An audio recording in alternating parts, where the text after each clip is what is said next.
All across eastern Iowa, each city and town has something that really makes it unique. Whether it's the history or people and businesses that call them home, we share those interesting stories in the Our Town series.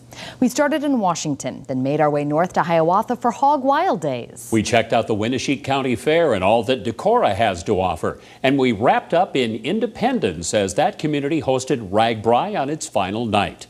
The week we featured Washington, that city was celebrating its 175th anniversary. And from the moment you enter downtown, you find yourself in a picturesque city. Everybody likes this fountain in Washington. This is Centennial Fountain. The lights at night are beautiful. Built for the city's 100th anniversary celebration. The fountain was put up in 1939, the year I was born. Located in Central Park, it's a must-see attraction. It was maintained through the years by volunteers and now the city's Parks Department. Some of these parts of this fountain are still the original ones, so if something breaks, we actually have to manufacture it ourselves. It runs every day from 11 to 11, from Memorial Day through Labor Day. Grazie mille e benvenuti a Dodici. Right on the square, you'll find Dodici Shop, a small coffee shop owned by the family who also runs Cafe Dodici. The food moment becomes a restoring of the soul. The restaurant attracts people from across the Midwest. Owner Lorraine Williams once lived in Italy, which inspires her healthy menu. For many years, I thought if I ever went back to Washington, I would take that downtown and bring it back to its glory. The family-run businesses also have more to offer.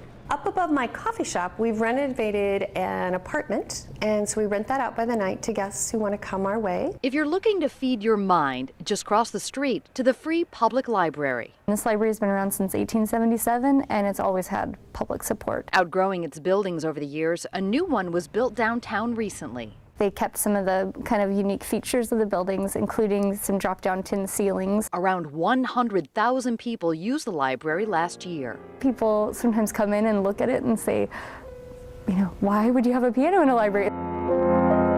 But it is such a good fit for our library. It makes me feel like happy playing it. The library is home to this Steinway Model A grand piano, built in 1888. The arts and the humanities have always been a priority in this town, and it's the reason why the quality of life is what it is here. This spring, voters passed a bond levy for a new high school auditorium, and Washington is home to the State Theater, one of the oldest continuously operating movie theaters in the country.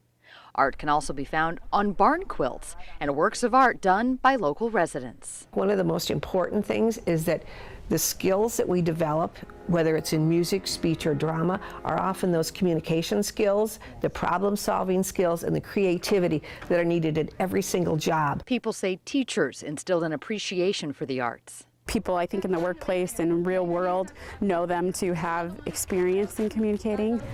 Kids are an important focus in the city. There you go. And that includes lessons learned in 4-H. And then there's lots of leadership opportunities as well. Washington County has the third largest 4-H program in the state, but ranks 30th in population. You've seen how much fun that we have just doing a little 5-minute activity, and I've had so many great memories in 4-H. At Lincoln Elementary, third graders plant a garden to learn to eat healthy. And there's so much to learn about Washington with its rich history. The Blair House is one of the oldest homes in the city, designed by noted Iowa architect William Foster.